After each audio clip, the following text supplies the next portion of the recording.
Hello guys, this is Harsh and you are watching Mega Agriculture. So guys, जैसा कि आप सभी को पता है, किसी भी केमिकल या ड्रग को बेचने के लिए लाइसेंस की ज़रूरत होती है।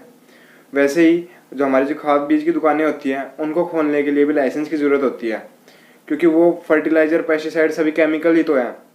चलिए मैं आपको पूरा प्रोसीजर बताता हूँ कि किस तरीके से आप अपना लाइसेंस बनवा सकते हैं। सबसे पहले हम बात करेंगे क्वालिफिकेशन की, कि लाइसेंस बनवाने के लिए कितनी क्वालिफिकेशन होनी चाहिए। ये स्टेट टू स्टेट वेरी करता है। जैसे हरियाणा के अंदर बीएससी एग्रीकल्चर स्टूडेंट होना जरूरी है, उसके पास बीएससी एग्रीकल्चर की डिग्री होनी जरूरी है। और किसी स्टेट के अंदर तो 10वीं पास करने के बाद एक ट्रेनिंग होती है, उसके बाद आप अपना लाइसेंस बनवा सकते हैं। तो मैं अभी अपने हरियाणा वाले बंदों के लिए बताऊंगा कि वो किस तरीके से आप अपना लाइसेंस बनवा सकते हैं। सबसे पहले आपके पास एक बीएससी एग्रीकल्चर की डिग्री होनी चाहिए। अब बात कर लेते हैं एज की, कि आपकी कितनी एज होनी चाहिए उस लाइसेंस को अप्लाई करने के लिए। आपकी एज 18 से 40 की होनी चाहिए, और जो सेंटर या स्टेट जॉब में लगे हुए हैं उनकी अधिकतम आयु 65 वर्ष रखी गई है। चलिए अब बात कर लेते हैं डॉक्यूमेंट्स की, कि कौन कौन से डॉक्यूमेंट्स आपको चाहिए होंगे इस लाइसेंस को अप्लाई करने के लिए। सबसे पहले आपके पास एक पासपोर्ट साइज फ़ोटो होनी चाहिए। फिर आपके पास आधार कार्ड, पैन कार्ड और आपकी जितनी डिटेल्स हैं वो, और आपके पास एक बीएससी एग्रीकल्चर की डिग्री। फिर आता है शॉप मैप, जो आपकी दुकान है उसका एक नक्शा होना चाहिए आपके पास। अगर आपकी दुकान किराए के ऊपर है, किराए की दुकान में आपने दुकान कर रखी है, तो आपके पास एक रेंट सर्टिफिकेट होनी चाहिए। फिर आपके पास जीएसटी नंबर, और जहाँ से आप अपना बीज खाद जिस भी कंपनी से लेने जा रहे हैं उसका अथॉरिटी लेटर होना चाहिए, फर्म अथॉरिटी लेटर। चलिए अब हम बात कर लेते हैं कि इस लाइसेंस को बनवाने के लिए कितनी फीस लगेगी आपकी।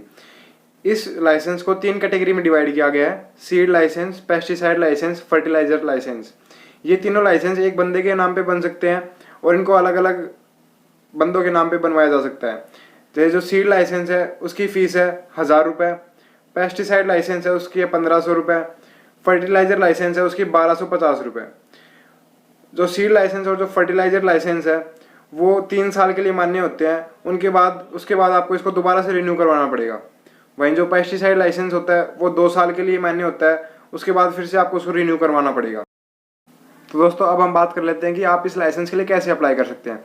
आप इस लाइसेंस को ऑनलाइन और ऑफलाइन दोनों तरीकों से अप्लाई कर सकते हैं। ऑनलाइन के लिए आपको साइट पे जाके www.license4agriculture जिस भी स्टेट से हैं, जैसे कि हरियाणा, यूपी, उसके पीछे लगा दें, जैसे कि लाइसेंस फॉर एग्रीकल्चर हरियाणा, ये डालने के बाद आपकी साइट खुल जाएगी। ऑफिशियल साइट पे जाने के बाद आप जितने भी डॉक्यूमेंट्स हैं, जो भी वहाँ पे वो फॉर्मेलिटीज़ करवा रहे हैं वो आपको करनी पड़ेंगी। ऑफलाइन में आपको ये सभी जो डॉक्यूमेंट्स मैंने आपको बताए, इनको ले जाकर आप किसी भी केंद्र, अपने जो कृषि केंद्र है वहाँ पे जाके आप अप्लाई कर सकते हैं इस लाइसेंस के लिए। आपका जो लाइसेंस है ये 28 से 30 दिन के अंदर तैयार हो जाएगा।